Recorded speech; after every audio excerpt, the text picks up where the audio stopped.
Welcome to smart study. WB টেটের তোমরা সবাই জানো, যারা যারা পাস করেছো, যে কিছুদিন বাদেই তোমাদের ইন্টারভিউ হবে। সেই ইন্টারভিউয়ের কী কী প্রয়োজনীয় ডকুমেন্টস লাগবে, কোথা থেকে পাবে বা কী কী, সেই বিষয়টা নিয়েই আমি এই ভিডিওটা বানাচ্ছি। দেখো, এখানে আমি লিখে দিয়েছি এসেনশিয়াল ডকুমেন্টস, মানে প্রয়োজনীয় কী কী কাগজপত্র লাগছে। প্রথমে হচ্ছে তোমাদের ডাব্লিউবি টেটের অ্যাডমিট কার্ড। অ্যাডমিট কার্ডটা সবার কাছেই আছে, সেই অ্যাডমিট কার্ডটা রাখবে। তারপরে হচ্ছে তোমার ডাব্লিউবি টেটের সার্টিফিকেট। তোমরা অনলাইন থেকে সার্টিফিকেট ডাউনলোড করতে পারো, যে সার্টিফিকেটটা পেয়েছো সেই সার্টিফিকেটটা তোমাদের লাগবে। হয়তো অ্যাডমিট কার্ড বা সার্টিফিকেট তোমরা অনলাইনে পেয়ে যাবে। অ্যাডমিট কার্ড যদি কারো কাছে না থেকে থাকে, তাহলে কি করবে, তোমরা হয়তো একটা থানার মধ্যে বা একটা কেস করে দিতে পারো। কেস করার পরে যে ওখান থেকে যে তোমরা যে জিডিটা করবে, সেই জিডিটার একটা জেরক্স তোমাদেরকে সিল মেরে ওটা দিয়ে দেয়, সেটা রেখে দিবে, ওটা নিয়ে গেলেও হবে। বা তোমরা কমিশনের অফিসে একটা ইমেল করে দিবে, এইভাবে তোমরা পেতে পারো যাদের না থাকে, যদি কারো হারিয়ে ফেলো, হতে পারে অনেক সময়। তারপর এজ প্রুফের জন্য মাধ্যমিকের এডমিট কার্ড, অন্য কিছু নয়, কিন্তু মাধ্যমিকের এডমিট কার্ড কমিশন বলে দিয়েছি। মাধ্যমিকের মার্কশিট এবং সার্টিফিকেট অর ইকুইভ্যালেন্ট যদি কিছু থেকে থাকে, অন্যরা আলাদা কোর্স হয় সেইগুলো করে, তো সেই ব্যাপারটা বলেছি। তাহলে তোমাদের সবার সাধারণত মার্কশিট আর সার্টিফিকেটটা প্রয়োজন। তো মার্কশিট সার্টিফিকেটটা সুন্দর করে রেখে দিবে। এইচএসের মার্কশিট সার্টিফিকেট আর ইকুইভ্যালেন্ট, যদি অন্য কোনো কোয়ালিফিকেশন থাকে সমতুল্য, তাহলে তার সার্টিফিকেট মার্কশিট এটা। মানে বলে দিয়েছে 2 ইয়ার্স ডিএলএড, ডিএড, এটা তোমাদের সবারই দরকার, এটা লাগবে। তাছাড়া অন্যান্য ক্রাইটেরিয়ার ক্ষেত্রে বিএড, বিপিএড অর ইকুইভ্যালেন্ট যদি থেকে থাকে, বোর্ড যদি বলে থাকে যে জিনিসটা, সেটা। কিন্তু সাধারণত তোমাদের ডিএলএড বা ডিএড 2 ইয়ার্সে লাগবে। যে তোমার এখানে কী লাগবে, এখানকার তোমার মার্কশিট, সার্টিফিকেট, তাহলে বিএডের মার্কশিট সার্টিফিকেট লাগছে তোমাদের, ডিএড আর ডিএলএড এর। গ্র্যাজুয়েশনে হয়তো তোমরা অনেকে আছো এইচএস, এখানকার যদিও কোয়ালিফিকেশন এইচএস, কিন্তু তোমরা অনেকে তোমাদের গ্র্যাজুয়েশন দিয়ে তোমরা করেছো। তাহলে যারা করেছো গ্র্যাজুয়েশন দিয়ে, তাদের জন্য বিএ, বিএসসি, বিকমের কী লাগবে, মার্কশিট আর সার্টিফিকেট। সব ক্ষেত্রেই দেখো মার্কশিট আর সার্টিফিকেট, যেগুলো তোমাদের একাডেমিক চেয়েছে এটা, ঠিক আছে।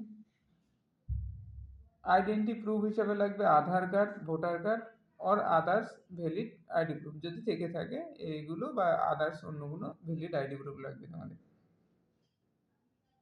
এখানে একটা কথা বলে দিয়েছে, অ্যাপ্লিকেশন ফর্ম, টেটের অ্যাপ্লিকেশন ফর্মটা, এটাও লাগবে। এটা ওই এডমিটের মতো যদি হারিয়ে যেয়ে মানে কারো কাছে না থাকে, হারিয়ে গেছে বা খুঁজে পাচ্ছ না, হতে পারে অনেক সময় এরকম ভুল হয়। তো সেই জায়গায় তোমরা হয় কেস করলে হবে, নইলে কমিশনকে ইমেল করো বা ফোন নাম্বার দেওয়া আছে, হেল্পলাইন নাম্বারে কল করে শুনে নাও কী করতে হবে, ওরা বলে দিবে। তারপরে দেখো photograph, 2 passport size self attested photograph, তাহলে 2 passport size self attested photograph সঙ্গে রেখে দেবে, এটাও লাগবে। Caste certificate, OBC, SC, ST, এই তোমার কাস্ট সার্টিফিকেটটা তোমার এটা সংগ্রহ করে রেখে দাও, এটা লাগবে, বুঝতে পারলে। তারপরে যারা পিএইচ আছে তাদের জন্য, ফিজিক্যাল হ্যান্ডিক্যাপ যারা আছে তাদের জন্য পিএইচ সার্টিফিকেট লাগবে, ঠিক আছে। এটা গেল নর্মাল যে স্টুডেন্ট তোমরা যারা আছে তাদের জন্য। এখানে এটা আর হচ্ছে অনেকের যারা প্যারা টিচার আছে তাদের আলাদা ক্রাইটেরিয়া আছে, তারা সেইভাবে কালেক্ট করে দিবে সব ডকুমেন্টস।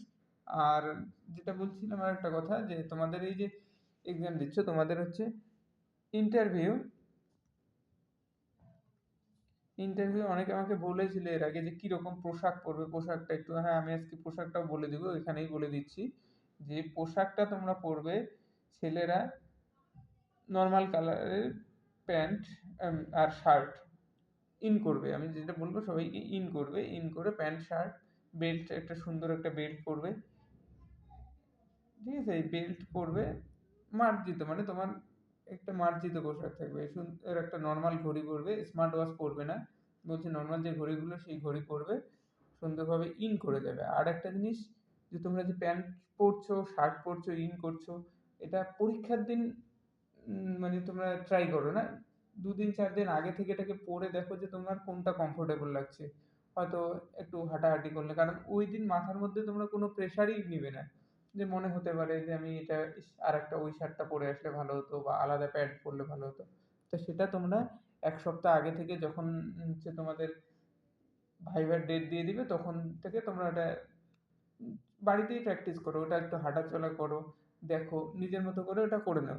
কারণ কি তোমরা পরে যদি ওই এক্সামের দিন ফাইনালি এটা করো হয়তো তোমাদের আনকমফোর্টেবল ফিল হতে পারে বা মাথার মধ্যে এটা ঘুরতে পারে যে না আমি যদি এটা বাদ দিয়ে ওটা পড়ি, তাহলে এটা কেমন মনে হয়?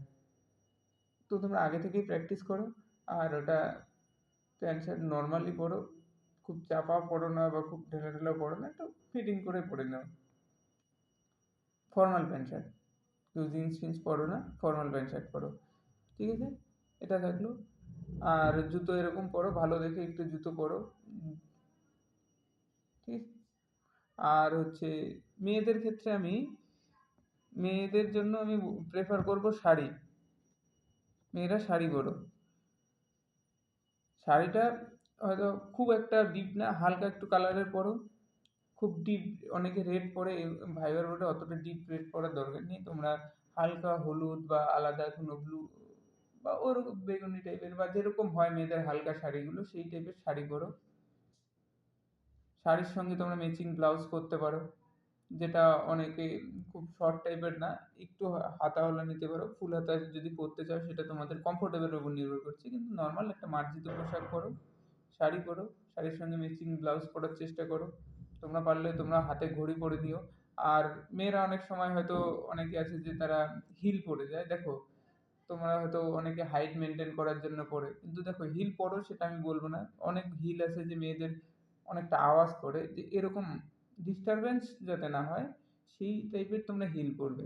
আর অনেক দেখো মেয়েদের ক্ষেত্রে এরকমটা হয়ে যায় মানে অনেকে শোনা যায় যে শাড়ি পরে বসতে উঠতে প্রবলেম হয়। কারণ মেয়েরা সচরাচর সালোয়ার কামিজ পরে বা অন্য কিছু পরে, যাই হোক ওদের শাড়ি পরার অভ্যাস থাকে না সাধারণত। তাহলে হঠাৎ করে যেদিন শাড়ি পরছো সেদিন প্রবলেম ফেস হতেই পারে। তাহলে তোমরা কি করবে যে শাড়িটা ওই ছেলেদের মতোই বললাম যেটা যে ভাইবার ডেটের তোমরা যখন ডেট পাবে ১ সপ্তাহ আগে থেকে বাড়িতে যে শাড়িটা পরবে, যে শাড়িটাকে চুজ করবে ওটা পরে ২-৪ দিন এদিক ওদিক একটু হাঁটাচলা করো। আর ওটাতে একটা চেয়ারের মধ্যে বসে বসা ওঠা বা যে জুতোগুলো পরবে সেগুলো পরে একটু হেঁটে এসে বসো। ভাইবার বোনের মতোই করে বসো, বাড়িতে প্র্যাকটিস করো যাতে তোমার পরবর্তীতে কোনো ডিস্টার্ব না হয়। হয়তো তোমরা বসার সময় শাড়ির মধ্যে পা পড়ে গেল, জুতো ওঠার সময় প্রবলেম হতে পারে। তোমরা এরকম করবে না।